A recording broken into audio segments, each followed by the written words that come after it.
Hello everyone. आज का जो हमारा वीडियो लेक्चर रहेगा वो कन्वर्जेंट सीक्वेंसेस के ऊपर रहेगा।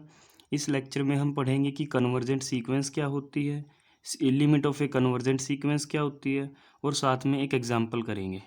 तो आइए स्टार्ट करते हैं कन्वर्जेंट सीक्वेंस की डेफिनेशन से। A sequence A N is said to convergent to a real number l. कोई भी सीक्वेंस है हमारे पास रियल नंबर्स की जिसको हमने डिनोट किया है ए एन से, ठीक है। और हमारे पास एक रियल नंबर है एल। हम कब बोलेंगे कि जो ये सीक्वेंस है ए एन ये इस नंबर एल को कन्वर्ज करती है? इसके लिए क्या कंडीशन रहेगी? If for given epsilon greater than zero however small it may B. अगर आपको कोई एक नंबर दे, रियल नंबर दे, ज़ीरो से बड़ा कोई भी रियल नंबर दे, अब वो नंबर छोटा भी हो सकता है और वो बड़ा भी हो सकता है, तो इसलिए हमने लिखा है however small it may be, वो कितना भी छोटा क्यों ना हो, there exist a positive integer M. तो जैसे ही हमें कोई एक रियल नंबर एप्साइलन दे, उस रियल नंबर के रिस्पेक्ट में हमें क्या मिले, एक पॉजिटिव इंटीजर एम मिले। और ये जो पॉजिटिव इंटीजर एम मिलेगा ये किस पे डिपेंड करेगा? ये एप्साइलन पे डिपेंड करेगा। इसकी जो एम की वैल्यू जो रहेगी वो एप्साइलन के ऊपर डिपेंड करेगी। एप्साइलन जो हम लेंगे उसके बिहाफ पे ही एम की वैल्यू हमें मिलेगी। Such that A N minus L का mod is less than epsilon for all N greater than equals to M.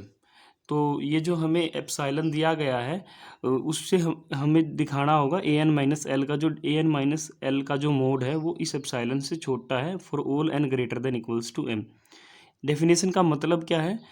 तो डेफिनेशन का मतलब ये है कि अगर आपकी जो सीक्वेंस है वो किसी रियल नंबर एल को कन्वर्ज करती है तो आप कोई भी एप्साइलन दो, जीरो से बड़ा, जो आपका मन करे, हमें उस एप्साइलन के लिए एक इंटीजर मिल जाएगा, पॉजिटिव इंटीजर स्मॉल एम, कि उस स्मॉल एम या उसके बाद की जितनी भी सीक्वेंस के अंदर टर्म्स हैं उन टर्म्स का इस एल के साथ जो डिफरेंस आएगा उसका मोड लेस देन एप्साइलन रहेगा। ठीक है, अगर हम इसको थोड़ा सा ध्यान से समझने की कोशिश करें तो जो सीक्वेंस होती है आपकी उसको आप कैसे लिखोगे? A1 A2 A3 AM-1 AM+1 AN and so on. ठीक है, ये आपके पास कोई भी रियल नंबर्स की सीक्वेंस है। ठीक है, तो हम इस सीक्वेंस को कब बोलेंगे कि ये किसी रियल नंबर एल पे कन्वर्ज करती है? कंडीशन क्या है इसकी? तो अब कोई भी एप्साइलन आपको अगर मिले greater than zero, for given epsilon greater than zero, ये एप्साइलन क्या है? ये ज़ीरो से बड़ा कोई भी नंबर है। जब हम एक पर्टिकुलर एग्जांपल करेंगे तो वहाँ पे एप्साइलन की वैल्यू सिलेक्ट करेंगे, तो उसके बाद दिखाएंगे कि किस तरीके से सीक्वेंस कन्वर्ज करती है। अभी डेफिनेशन से एकदम से समझ में नहीं आएगा, पर जैसे हम एग्जांपल करेंगे तो उस टाइम पे आपको प्रॉपरली समझ में आ जाएगा कि डेफिनेशन का मीनिंग क्या है। तो डेफिनेशन के अकॉर्डिंग अगर हम इसको देखें तो कोई भी अगर हमें एप्साइलन दे अब ज़ीरो से बड़ा, ठीक है, हम एक एक पॉजिटिव इंटीजर या फिर आप नेचुरल नंबर भी बोल सकते हो, यहाँ पे पॉजिटिव इंटीजर अगर हम ऐसा ढूंढ के दिखा दें, स्मॉल एम नाम रख दिया, इंटीजर का कुछ भी इंटीजर हो सकता है वो, आपने क्या दिया, हमें एप्साइलन दिया ज़ीरो से बड़ा, हमने उस एप्साइलन के लिए उस एप्साइलन पे डिपेंडिंग एक नंबर पॉजिटिव इंटीजर ढूंढ के दिखाया एम, कि वो नंबर कैसा होगा, सच डेट के बाद बताएंगे वो नंबर कैसा होगा। ये जो नंबर हमें एम मिला है ये किस टाइप का नंबर मिला है कि आप एम और एम से बड़े प्लेस की कोई भी सीक्वेंस की टर्म उठाओ, लिखा ना यहाँ पे N greater than equals to M, या तो आप एम उठा लो या फिर आप एम के बाद की सीक्वेंस के अंदर से कोई भी टर्म उठाओ और उस टर्म का डिफरेंस लो किसके साथ, उस नंबर के साथ जिस पे आपको सीक्वेंस को कन्वर्ज करवाना है। तो अगर सीक्वेंस की टर्म्स का डिफरेंस इस नंबर के साथ लेके जो मोड लगा के जो वैल्यू मिलेगी, अगर वो गिवन एप्साइलन से छोटी आए, ठीक है, तो हम बोलेंगे कि हमारी सीक्वेंस इस नंबर एल पे क्या करेगी, कन्वर्ज करेगी। तो यही है डेफिनेशन का मतलब कि आप कोई भी एप्साइलन दो ज़ीरो से बड़ा, आपको ढूंढ के दिखाना पड़ेगा कि देखो एक स्मॉल एम एक इंटीजर है, पॉजिटिव इंटीजर मिल रहा है, ये वाला जो प्लेस है इस प्लेस की या फिर इसके बाद की जितनी भी टर्म में है, यहाँ से कोई भी टर्म अगर आप उठाते हो और इस एल के साथ उसका डिफरेंस लेते हो और मोड करते हो तो वैल्यू एप्साइलन से छोटी आ रही है। तो वो ऐसा नहीं है कि आपने किसी एक एप्साइलन के लिए तो ऐसा करके दिखा दिया, ऊपर अगर आप एप्साइलन बदल देते, अगर हम एप्साइलन बदल दे तो आप उसके लिए दिखा ही नहीं पा रहे कि देखो उस के लिए एम की वैल्यू मिल रही है।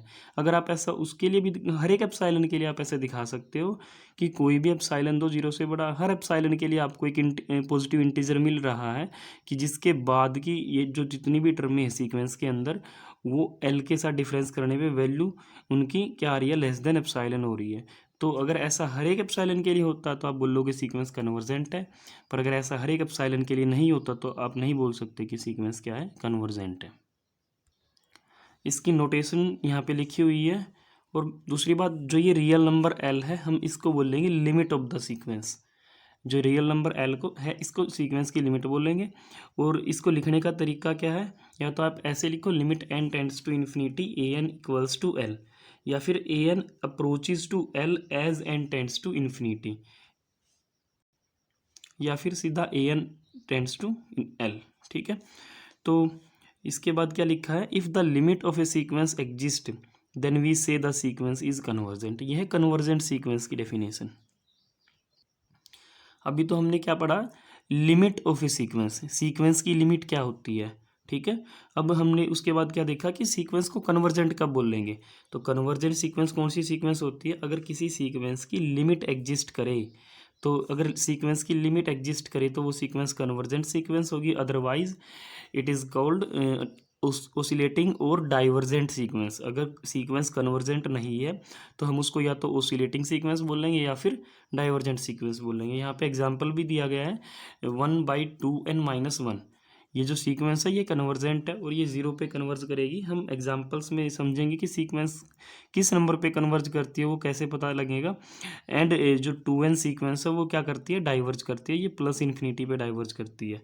ठीक है, तो इसके बाद है for any convergent sequence the limit is always unique. ये प्रॉपरली एक थ्योरम है जिसको हम आगे फर्दर वीडियोस में कवर करेंगे।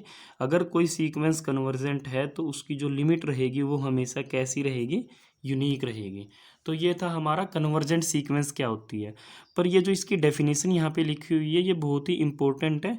ठीक है, इसको आप अच्छे से समझेंगे और इस डेफिनेशन से हम कुछ और चीज़ भी डिड्यूस करेंगे अभी।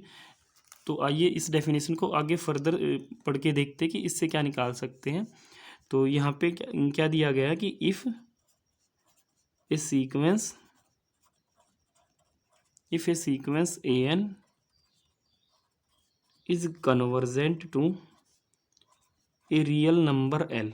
अगर आपकी कोई सीक्वेंस है ए एन जो किसी रियल नंबर एल पे कन्वर्ज करती है, तो then for given epsilon greater than 0 there exists small m belongs to natural number such that for given epsilon greater than 0 there exists small m belongs to natural number such that a n minus l का mod is less than epsilon for all n greater than equals to m।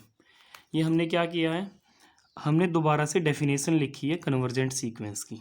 ठीक है, तो इसको हम और कैसे लिख सकते हैं, सेम डेफिनेशन है पर इसको और दूसरे तरीके से कैसे लिख सकते हैं। हमें पता है अगर आपके किसी नंबर का मोड लेस देन किसी नंबर से हो जाए, फॉर एग्जांपल 2 से है, तो आप क्या लिखते हो, -2 less than x less than 2। क्यों, क्योंकि देख अब -2 और 2 से बीच का कोई भी नंबर उठाओ, इनके बीच का कोई भी नंबर उठाओ, उसका मोड निकाल लो, वैल्यू हमेशा 2 से छोटी आएगी।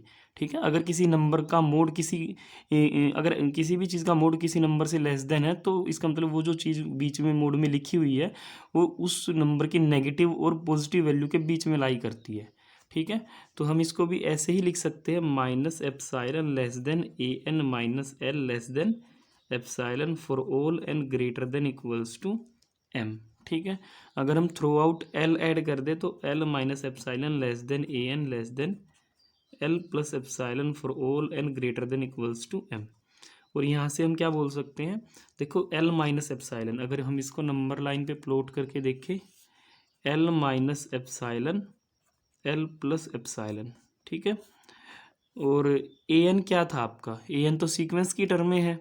ठीक है, तो यहाँ पे क्या लिखा हुआ है, एन की वैल्यू एम या फिर एम से बड़ी, या तो एम या फिर एम से एम या एम से बड़ी कोई भी आप टर्म उठाओ सीक्वेंस के अंदर से, वो टर्म एल माइनस एप्सिलॉन और एल प्लस एप्सिलॉन के बीच में लाई करती है, ठीक है। मतलब सीक्वेंस की सारी टर्में, फॉर ऑल लिखा हुआ है यहाँ पे, कितनी टर्में सीक्वेंस की, एम या फिर एम से बड़े प्लेस की सारी टर्में जो हैं वो इन दो रियल नंबर्स के बीच में लाई करती है, ठीक है। एल माइनस एप्साइलन और एल प्लस एप्साइलन।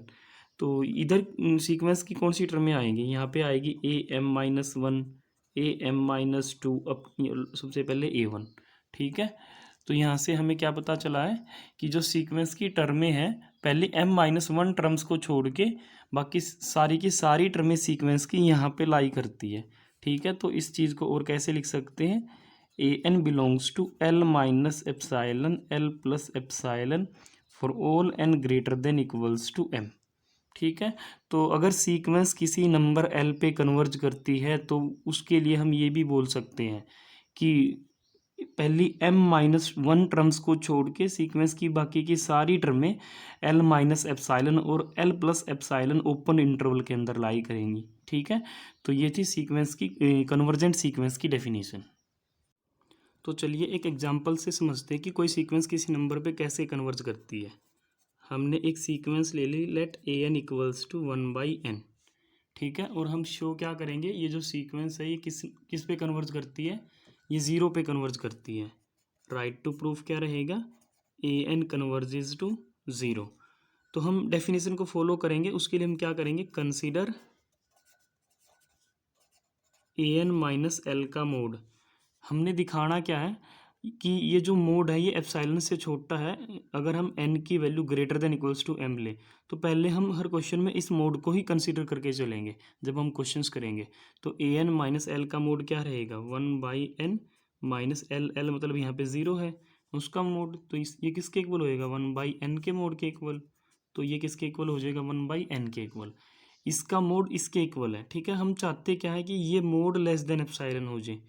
ए एन माइनस एल का जो मोड है वो लेस देन एप्साइलन हो जाए। ये कब होएगा, एप्साइलन से छोटा, अगर वन बाई एन की वैल्यू एप्साइलन से छोटी हो जाए। ये एप्साइलन से छोटा हो जाएगा if and only if one by N की वैल्यू क्या है, छोटी है एप्साइलन से, है ना। क्योंकि ये दोनों वैल्यूज आपस में इक्वल है और ये वैल्यू हम चाहते हैं कि एप्साइलन से छोटी हो जाए, तो हम इसको एप्साइलन से छोटी दिखा सकते हैं।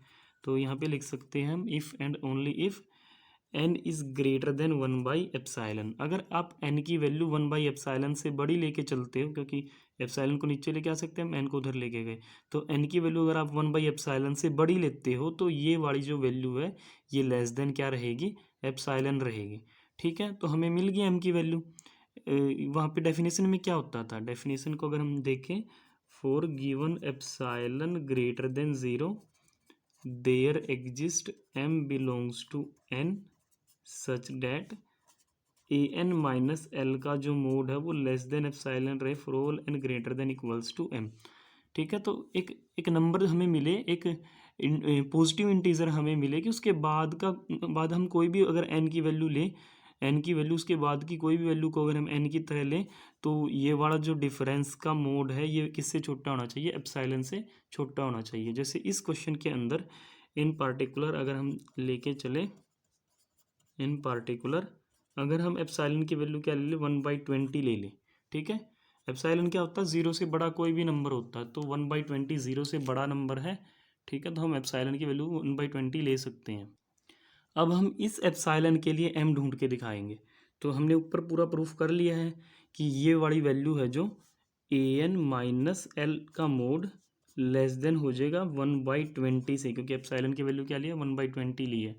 इफ़ एंड ओनली इफ़ अगर आप एन की वैल्यू क्या लेते हो, वन ग्रेटर देन लेते हो वन अपॉन एप्साइलन, एप्साइलन मतलब one by twenty, that is आप एन की वैल्यू लेते हो वन बाई ट्वेंटी का यहाँ पे रेसिप्रोकल हो जाएगा। अगर आप एन की वैल्यू ट्वेंटी से बड़ी लेते हो तो आपकी ये जो वैल्यू है ये वन बाई ट्वेंटी से क्या हो जाएगी, छोटी हो जाएगी। और इसको आप चेक भी कर सकते हैं, अगर आप ए ट्वेंटी वन ले लो, ए ट्वेंटी वन माइनस एल किसके इक्वल आएगा, ए ट्वेंटी वन मतलब one by twenty one, L मतलब ज़ीरो, तो one by twenty one minus zero किसके इक्वल आएगा, वन बाई ट्वेंटी वन के ही इक्वल आएगा। वो छोटा है वन बाई ट्वेंटी से, मतलब एप्साइलन से, क्योंकि एप्साइलन की वैल्यू क्या ली है हमने, वन बाई ट्वेंटी ली है, ठीक है। आप ए ट्वेंटी टू लेके देख सकते हो, यहाँ पे ए ट्वेंटी टू माइनस एल का जो मोड है वो क्या आएगा, वन बाई ट्वेंटी टू आएगा। वो भी छोटा रहेगा 1/20 से, क्योंकि नीचे जितना बड़ा नंबर होता है डिनोमिनेटर में वैल्यू उतनी छोटी हो जाती है।